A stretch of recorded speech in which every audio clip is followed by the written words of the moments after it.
El hombre que miraba hacia arriba. Denuncié a un vagabundo por acosarme frente a mi oficina. Cuando murió, la policía me entregó su cuaderno y descubrí que él había salvado mi vida todos los días. Parte 1. La torre de cristal y la mancha en la acera. El éxito tiene un olor muy particular. Huele a café expreso recién molido, a aire acondicionado centralizado con fragancia de té blanco y a cuero de asientos de coches alemanes. Durante los últimos 5 años, ese había sido mi aroma. Mi nombre es Julián Varela, y a mis 32 años era el arquitecto más joven en ser nombrado socio mayoritario de Varela y Partners, la firma que mi padre adoptivo fundó y que yo había llevado al siglo XXI. Mi orgullo y joya era el edificio Zenith, un rascacielos residencial de 60 pisos que desafiaba la gravedad en el centro financiero de la ciudad. Era mi diseño, mi firma, mi legado. Todo en mi vida era limpio, simétrico y perfecto, excepto por él. Lo llamábamos el Sombra. Era un indigente. Un hombre de edad indefinida, quizás 50, quizás 70, con una barba gris enmarañada que parecía un nido de pájaros y un abrigo militar 3 tallas más grande, que olía a humedad rancia y a alcohol barato. El problema no era su presencia en la ciudad. La ciudad está llena de almas perdidas. El problema era su obsesión conmigo. Todos los días, sin falta, a las 8:30 de la mañana, cuando mi coche entraba al garaje del edificio, él estaba ahí, parado en la esquina opuesta, inmóvil, mirándome. No pedía dinero, no sostenía un cartel de «Tengo hambre», solo miraba. Con unos ojos de un azul pálido, casi transparentes, que me atravesaban el alma. Y lo peor de todo, siempre llevaba un cuaderno azul sucio en la mano, en el que escribía frenéticamente cada vez que yo aparecía. Al principio, intenté ignorarlo. Luego, intenté ser caritativo. Le envié a mi asistente con un café y un billete de $50. «Dice que no quiere el dinero, señor Varela», me dijo mi asistente al volver, visiblemente incómoda. «Dice que necesita hablar con usted sobre los cimientos». Me reí, un vagabundo loco dándome consejos de arquitectura.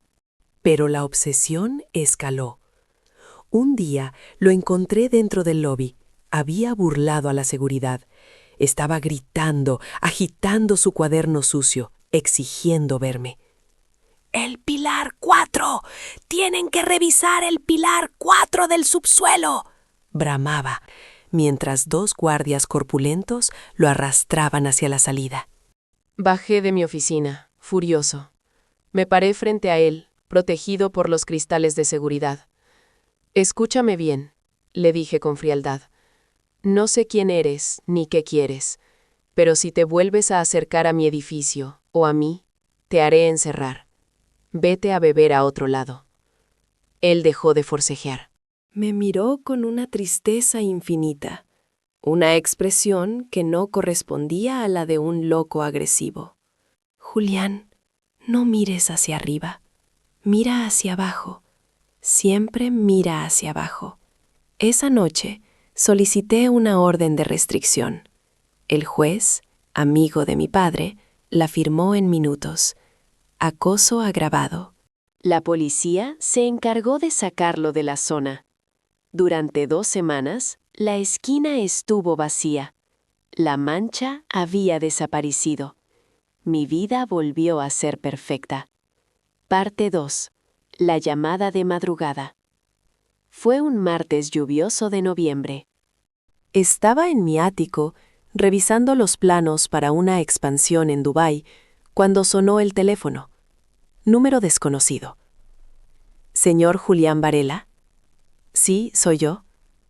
«Le llamamos de la comisaría 4. Tenemos un fallecido aquí, un indigente. Lo encontraron muerto por hipotermia bajo el puente de la autopista sur. No tenía identificación, pero en sus bolsillos encontramos una orden de restricción a su nombre y, bueno, una carta notariada dirigida a usted. Sentí un escalofrío. El Sombra había muerto. ¿Y qué tengo que ver yo?, pregunté, a la defensiva. Yo fui quien puso la orden. Lo sabemos. Pero el testamento... Bueno, es mejor que venga. El oficial a cargo dice que es un asunto delicado. Fui a la comisaría más por curiosidad morbosa y por cerrar el capítulo que por piedad. El lugar olía a desinfectante y desesperanza. El sargento me entregó una bolsa de plástico con las pertenencias del difunto. Era patético. Un reloj roto, un lápiz de carpintero gastado hasta la mitad, una foto vieja y arrugada y el famoso cuaderno azul. ¿Cómo se llamaba?, pregunté. Huellas dactilares dicen que es Elias Thorne. ¿Le suena? Elias Thorne. El nombre me golpeó como un mazo en la nuca. Elias Thorne no era un vagabundo, o al menos no lo había sido siempre. En la Facultad de Arquitectura, Elias Thorne era una leyenda. Un ingeniero estructural brillante de los años 90, que había diseñado puentes imposibles y rascacielos icónicos. Pero la historia decía que se había vuelto loco, que había provocado el colapso de un edificio por negligencia y había desaparecido de la faz de la tierra hacía 30 años. «Abra el cuaderno, señor Varela», dijo el policía. Abrí el cuaderno azul con manos temblorosas. Las páginas estaban rígidas por la suciedad, pero la caligrafía era técnica, precisa, perfecta. Letra de arquitecto. No eran divagaciones de un loco, eran cálculos, ecuaciones de carga, dibujos de vectores de fuerza. Y en la primera página había una dedicatoria, para Julián. Mi obra maestra, mi hijo. El mundo se detuvo. El ruido de la comisaría desapareció. Mi hijo. Yo era adoptado. Lo sabía. Mis padres, los Varela, siempre me dijeron que mis padres biológicos habían muerto en un accidente. Nunca pregunté más. Saqué la foto arrugada de la bolsa de evidencias. Era una foto de un hombre joven, guapo, con un casco de obra, sosteniendo a un bebé. El hombre era, sin duda, una versión joven del vagabundo. Y el bebé tenía la misma marca de nacimiento en el cuello que yo tengo. Parte 3. La verdad bajo el cemento. Leí la carta notariada que acompañaba al cuaderno. Estaba fechada hacía 6 meses. Julián, si estás leyendo esto, es que el frío o el hambre finalmente me ganaron. No llores por mí. Hace años que soy un fantasma. Morí el día que colapsó el edificio Horizonte en el 94. Todo el mundo cree que fue un error de cálculo mío. La verdad es que descubrí que la constructora estaba usando acero de baja calidad para ahorrar millones. Intenté denunciarlos. Ellos me amenazaron. Me dijeron que si hablaba, matarían a mi esposa y a mi bebé. ¿A ti? El edificio cayó. Murieron 12 personas. Tu madre murió de pena y vergüenza poco después. Para protegerte, te entregué a los Varela, mis mejores amigos. Les hice jurar que nunca sabrías que eras hijo del arquitecto asesino. Me convertí en un vagabundo para desaparecer, para que los que me amenazaran creyeran que estaba acabado y te dejaran en paz. Te he visto crecer desde las sombras, Julián. He visto cada premio que has ganado. Eres mejor arquitecto de lo que yo jamás fui. Pero heredaste mi maldición. Confías demasiado en los números y poco en la codicia de los hombres. Mis lágrimas caían sobre el papel. Mi acosador no era un loco, era mi padre. Un hombre que había sacrificado su nombre, su carrera y su vida para que yo no fuera el hijo de un criminal, para que yo tuviera un futuro limpio. Pero la carta continuaba y el tono cambiaba de la confesión a la advertencia técnica. Hace 6 meses empecé a vigilar la construcción de tu Zenith. Al principio, solo por orgullo de padre, pero luego vi los camiones de cemento, vi las etiquetas. Julián, tu socio financiero, el señor Rivas, está comprando a los mismos proveedores corruptos que destruyeron mi vida. El hormigón del pilar central número 4 del subsuelo no es de la mezcla que tú especificaste. Es arena. Tiene burbujas de aire. Lo sé porque me colé y tomé muestras. Lo sé porque llevo 30 años estudiando cómo caen los edificios. He intentado avisarte, he gritado, pero tú ves a un vagabundo sucio. No te culpo. El traje hacia el hombre. Por favor, hijo, no mires hacia arriba, al ático de lujo. Mira hacia abajo. Revisa el pilar 4.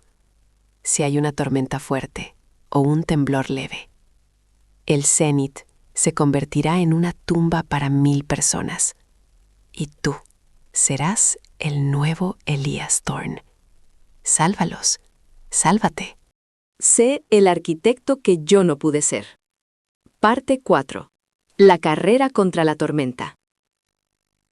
Cerré el cuaderno. Miré por la ventana de la comisaría. La lluvia había arreciado. El viento aullaba. Era una tormenta eléctrica severa, de esas que hacen vibrar los cristales. El Zenith estaba al 90% de ocupación. 1000 personas, familias, ejecutivos. Miré el reloj. Eran las 2 a.m. Salí corriendo de la comisaría sin despedirme. Subí a mi coche y conduje como un maníaco hacia el centro. Mi mente repasaba los cálculos de Elías, de mi padre. Si el hormigón del pilar 4 era poroso, la tensión de cizallamiento con este viento lateral de 100 km por hora causaría microfracturas en la base. El colapso no sería instantáneo, sería progresivo.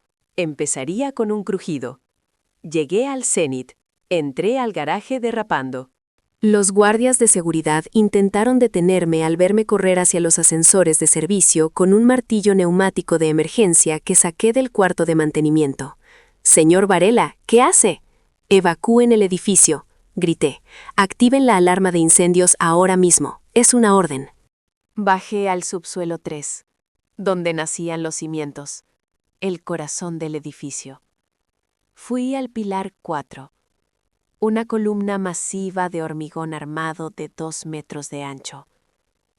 Por fuera parecía perfecta, lisa, gris, sólida.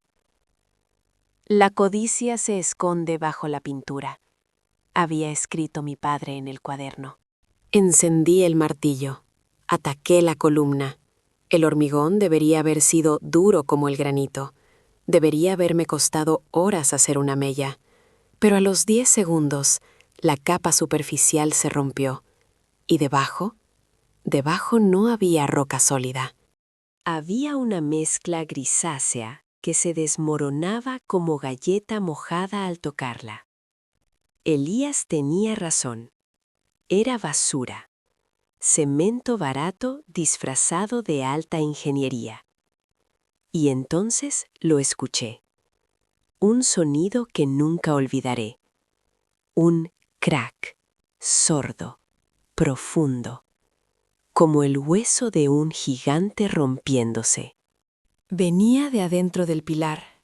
El edificio gimió, vibró. Las alarmas empezaron a sonar. Gracias a Dios, los guardias me habían obedecido. Pasé las siguientes 3 horas coordinando la evacuación con los bomberos bajo la lluvia torrencial. La gente salía en pijama, asustada, mojada. Cuando salió la última persona, el conserje del turno de noche, se escuchó un estruendo mayor. El pilar 4 cedió.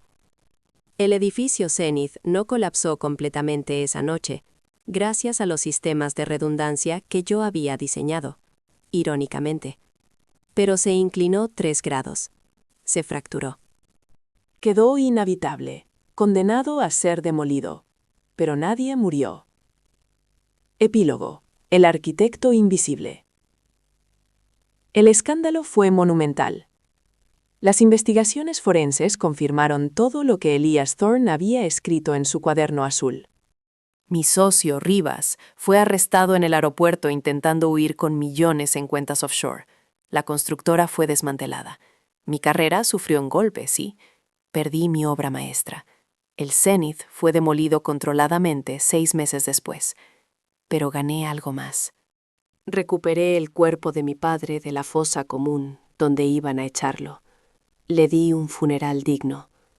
No hubo mucha gente, solo yo y algunos viejos ingenieros que aún recordaban su genialidad. En su lápida no puse Elias Thorne, puse el verdadero arquitecto del Zenith. El hombre que sostuvo el mundo sobre sus hombros. Ahora tengo una nueva oficina. Es más pequeña, menos pretenciosa. En mi escritorio, enmarcado en cristal, no tengo mi título universitario ni mis premios. Tengo un lápiz de carpintero gastado y un cuaderno azul sucio. Cada vez que empiezo un proyecto, abro ese cuaderno, reviso los cálculos de mi padre y, sobre todo, sigo su regla de oro. Cuando camino por la calle y veo a alguien invisible, aún sombra en una esquina, no miro hacia otro lado. Me detengo. Los miro a los ojos. Porque nunca sabes si el ángel que te está salvando la vida lleva un abrigo sucio y huele a soledad. Aprendí que los cimientos más fuertes no están hechos de hormigón y acero. Están hechos de amor, de sacrificio y de la verdad silenciosa de un padre que prefirió ser un vagabundo despreciado antes que dejar que su hijo cayera. Él miraba hacia arriba para cuidarme. Ahora, yo miro hacia abajo para honrarlo. Esta historia nos rompe el corazón, porque nos recuerda que, a veces, los héroes más grandes no llevan capa ni trajes caros, sino abrigos sucios y rotos. Julián aprendió a la mala que la dignidad no se mide por la ropa que llevas, y que el amor de un padre es capaz de soportar cualquier humillación con tal de proteger a su hijo. Quiero hacerte una pregunta sincera hoy. ¿Alguna vez has juzgado mal a una persona por su apariencia y luego te arrepentiste al conocer su verdadera historia? ¿Crees que las apariencias engañan más de lo que admitimos? Déjanos tu reflexión en los comentarios. Y si se te hizo un nudo en la garganta al descubrir que el Sombra pasó 30 años en la calle solo para salvar la vida de su hijo, dale un like de respeto a este video. Suscríbete y activa la campanita para no perderte la próxima historia.